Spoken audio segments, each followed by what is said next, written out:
નમસ્કાર મિત્રો અને વડીલો, તમારું બધાનું ગુજરાતી સ્ટોરી ચેનલમાં સ્વાગત કરું છું. બે દીકરી પછી ત્રીજી દીકરી આવી એટલે પિતાએ પાર્ટી રાખી. તેમાં તેના જ ભાભે કહ્યું, અરે દિયરજી, ત્રીજી દીકરીના જન્મને પણ ઉત્સવ ગણવાનો? હવે તો બસ.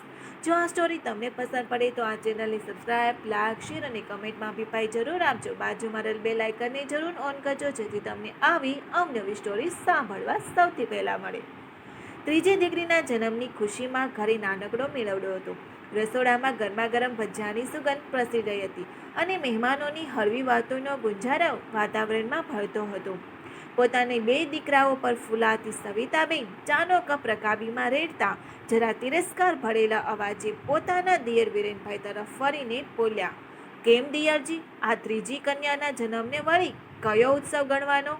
હવે તો બસ કરિયાવર ભેગો કરવા માંડો તો સારું, નહીંતર પાછળથી દોડાદોડી થશે. વિરેનભાઈના ચહેરા પર સૌમ્ય સ્મિત ફરક્યું. એમણે ભાભીની થાળીમાં પીરસાતા ગરમ ગરમ ગોટા તરફ નજર રાખીને જ કહ્યું, અરે ભાભી, તમે શા માટે ચિંતા કરો છો? ઘરમાં લક્ષ્મી પધાર્યા છે, એ ખુશી સૌ સાથે વહેંચવી તો પડે ને. અને દીકરીઓ તો પોતાનું ભાગ્ય લઈને જ જન્મે છે, એ તો ઘરને ઉજાળે. સવિતાબેન હોઠ મચકોડીને મૌન રહ્યા, પણ એમનું મન તો હરખાતું હતું કે દિયરને ત્યાં સતત ત્રીજી વાર પણ દીકરી જ અવતરી. પોતાને બે દીકરા હોવાનો ગર્વ એમના ચહેરા પર સ્પષ્ટ દેખાતો હતો. થોડા દિવસોમાં મહેમાનો પોતપોતાના ઘરે ગયા. હવે ઘરમાં વિરેનભાઈ, એમના પત્ની રાધિકાબેન અને એમની 3 લાડકવાઈ દીકરીઓ, મોટી મીરા, વચલી અંજલિ અને સૌથી નાની, જેનું નામ સૌએ મળીને પ્રિયા પાડ્યું હતું, એમના ચક્ર પોતાની ગતિએ ફરતું હતું. વિરેનભાઈ અને રાધિકાબેનની 3 દીકરીઓ એકથી એક ચડિયાતી નીવડતી, ભણવામાં તેજસ્વી, ઘરકામમાં માતાની મદદ કરવામાં હંમેશા તત્પર.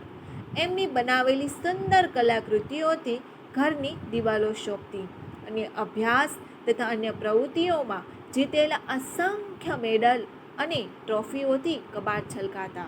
દીકરીઓની મીઠી કિલકારીઓ અને નિર્દોષ હાસ્યથી વિરેનભાઈ અને રાધિકાબેનનું નાનકડું ઘર સ્વર્ગ સમાન લાગતું. પણ સવિતાબેનને જ્યારે પણ તક મળે ત્યારે રાધિકાબેનને ટોણો મારવાનું ચૂકતા નહીં. જો રાધિકા, તારી છોકરીઓ ભલે આકાશના તારા તોડી લાવે, પણ યાદ રાખજે, પરણાવતી વખતે કરિયાવર તો ગણી જ દેવો પડશે. કંઈ ભેગું કરવાનું શરૂ કર્યું કે હજી હવામાં જ છો? રાધિકાબેનને જેઠાણીની આવી વાતોથી ક્યારેક ચિંતિત થઈ જતા, ત્યારે વિરેનભાઈ એમને હિંમત આપતા, રાધિકા, તું ચિંતા ન કર, દીકરીઓ પોતાનું નસીબ લઈને જ આવી છે. આપણું કામ તો એમને યોગ્ય સંસ્કાર અને શિક્ષણ આપી સાચો રસ્તો બતાવવાનું છે. પછી જોજે, કોઈ દીકરાવાળા કરતાં આપણને જરાય ઓછું સુખ નહીં આપે આપણી આ 3 દેવીઓ. જ્યારે કોઈ પરિચિત પૂછતું, વિરેનભાઈ, ક્યાં સુધી આમ ભાડાના મકાનમાં રહેશો? પોતાનું ઘર બનાવવાનો વિચાર નથી? ત્યારે વિરેનભાઈ કર્વથી હસીને કહેતા, ભાઈ, જ્યારે મારી દીકરીઓ પોતાના પગ પર ઊભી રહી જશે ત્યારે સમજો મારું મકાન પણ બની ગયું. હાલ તો મારે ઈંટોના મકાન કરતાં મારી દીકરીઓનું ભવિષ્ય વધુ મજબૂત બનાવવાનું છે. સમય વહેતો ગયો અને વિરેનભાઈ અને રાધિકાબેનની નિષ્ઠા અને દીકરીઓની મહેનત રંગ લાવી. મોટી દીકરા મીરા ભણી ગણીને એક પ્રતિષ્ઠિત બેંકમાં અધિકારી બની ગઈ. વચલી અંજલિ ચાર્ટર્ડ એકાઉન્ટ CA બનીને એક મોટી ફર્મમાં જોડાઈ ગઈ અને સૌથી નાની પ્રિયા એન્જિનિયરિંગનું પૂરું કરીને દિલ્હીમાં એક મલ્ટીનેશનલ કંપનીમાં ઊંચા પદ પર નોકરી કરવા લાગી. એક દિવસ મીરાએ ફોન કરીને પોતાની મોટી મમ્મી સવિતાબેનને આમંત્રણ આપ્યું. મોટી મમ્મી, કાલે મમ્મી પપ્પાની લગ્નની વર્ષગાંઠ છે, એટલે અમે 3 બહેનોએ એક નાનકડી પાર્ટી ગોઠવી છે. તમે બધા કાકા કાકી અને ભાઈઓ સાથે સમયસર જરૂરથી આવી જજો. 3 બહેનોને ખૂબ જ ઉત્સાહ અને પ્રેમથી બધી તૈયારીઓ કરી હતી. શહેરના એક શ્રેષ્ઠ બેન્ક્વેટ હોલ બુક કરાયો હતો. જમવાના મેનુમાં પણ મમ્મી પપ્પાની પસંદગીની વાનગીઓ ચીવટપૂર્વક પસંદ કરી હતી અને મમ્મી પપ્પા માટેની ભેટ એ તો બધા માટે એક મોટું આશ્ચર્ય હતું. પાર્ટીના દિવસે સવારે પ્રિયા પણ ખાસ દિલ્હીથી આવી પહોંચી. પ્રિયાના આવવાથી ઘરમાં જાણે નવી રોનક આવી ગઈ. આવતા વેત જ એને માને વહાલથી કહ્યું, અરે મમ્મી, આ શું? વાળમાં થોડી સફેદી દેખાવા લાગી છે. આમ જ આવીશ પાર્ટીમાં? રાધિકાબેન થોડા શરમાઈને હસી પડ્યા. બેટા, મને ત્યાં કોણ જોવાનું છે? હવે તો તમારા લોકોના દિવસો છે. ના મમ્મી, એમ થોડું ચાલે. ચાલો મારી સાથે, હમણાં જ પાર્લરમાં જઈએ. અને પ્રિયા લગભગ ખેંચીને જ પોતાની માને શહેરના સારા પાર્લરમાં લઈ ગઈ. હળવો મેકઅપ, વાળની સુંદર સજાવટ અને સુંદર સાડીમાં રાધિકાબેન જાણે 10 વર્ષ નાના લાગી રહ્યા હતા. વિરેનભાઈ માટે પણ એક શાનદાર નવો સૂટ તૈયાર હતો. સૂટ જોઈને વિરેનભાઈની આંખો લાગણીથી ભીની થઈ ગઈ. સાંજ પડતા જ સૌ તૈયાર થઈને હોલ તરફ જવા નીકળ્યા. હોલ મહેમાનોથી ભરાઈ ગયો હતો. વાતાવરણ ખુશનુમા હતું. સૌની શુભેચ્છાઓ અને આશીર્વાદ સ્વીકારીને વિરેનભાઈ અને રાધિકાબેન એકબીજાને પ્રેમથી હાર પહેરાવ્યા અને કેક કાપીને એકબીજાને ખવડાવી. દરેક જણ વિરેનભાઈ અને રાધિકાબેનના નસીબની અને એમની દીકરીઓની સફળતાની પ્રશંસા કરી રહ્યા હતા. સવિતાબેન પણ પોતાના પતિ અને બંને દીકરાઓ સાથે આવ્યા હતા. પાર્ટીની ભવ્યતા, દિયર દિરાણીના ચહેરા પરનો સંતોષ અને દીકરીઓની સિદ્ધિ જોઈને સવિતાબેનનું હૃદય ઈર્ષ્યાની આગમાં પડી રહ્યું હતું.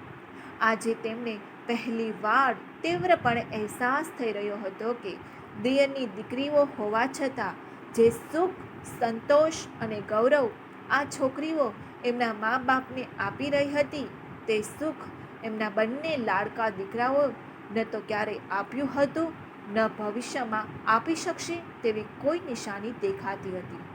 ત્યાં જ પ્રિયાએ માઇક હાથમાં લીધું અને મધુર સ્વરે કહ્યું, અહીં ઉપસ્થિત અમારા સૌ વડીલોને મિત્રો, અમારા આમંત્રણને માન આપીને આપ સૌ પધાર્યા એ બદલ અમે ત્રણેય બહેનો આપ સૌના ખૂબ ખૂબ આભારી છીએ.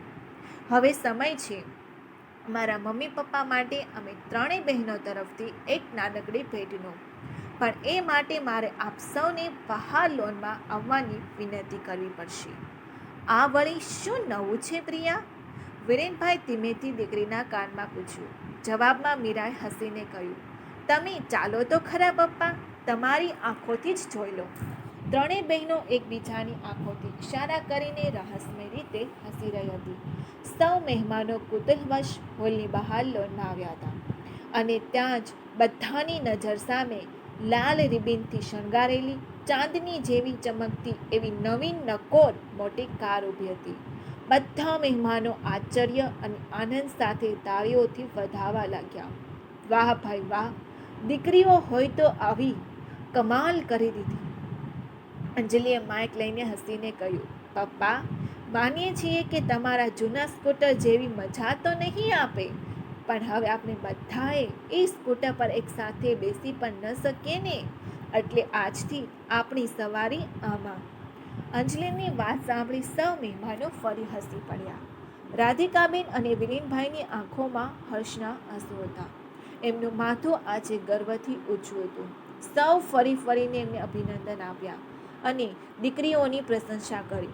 સવિતાબેન પણ છેવટે અભિનંદન આપવા નજીક ગયા. થોડા સંકોચ સાથે બોલ્યા, ખૂબ ખૂબ અભિનંદન ઓ દિયરજી, દીકરીઓ તો કમાલ કરી, નવી ગાડી ભેટ આપી દીધી, હવે બીજું શું જોઈએ? વિરેનભાઈએ એ જ સૌમ્ય સ્મિત સાથે પણ આજે અવાજમાં એક નવી ખુમારી સાથે કહ્યું, સાચું કહ્યું ભાભી, હવે બીજું શું જોઈએ? જ્યારે ભગવાને આવી દીકરીઓ આપી હોય. મેં કહ્યું હતું ને ભાભી, દીકરીઓ પોતાનું ભાગ્ય જાતે લખીને આવે છે. અહીં તો જુઓ, આ ત્રણેય તો મારું ભાગ્ય પણ સોનાના અક્ષરે લખી દીધું અને સ્કૂટરમાંથી ઉઠાડીને સીધો કારમાં બેસાડી દીધો. પોતાના દિયરના આત્મવિશ્વાસથી ભરેલા શબ્દ સાંભળી સવિતાબેનની નજર બાજુમાં જ ઊભા રહીને આઈસ્ક્રીમની મજા લેવામાં અને મોબાઈલમાં વ્યસ્ત પોતાના જુવાન જોત પણ બેફિકર દીકરાઓ તરફ ગઈ. એક ક્ષણ માટે એમને પોતાના દીકરાઓ સાવ નમાલા લાગ્યા. આજે દીકરાની માં હોવાનો એમનો વર્ષો જૂનો અહંકાર અને ગર્વ ભાંગીને ભૂક્કો થઈ ગયો હતો. મિત્રો, જો આ સ્ટોરી તમને પસંદ પડી હોય તો દરેક લોકો જોડે શેર કરજો. આ સ્ટોરી કેવી લાગી કમેન્ટ કરીને અચૂક જણાવજો. સાંભળવા માટે તમારા બધાનો ખૂબ ખૂબ આભાર.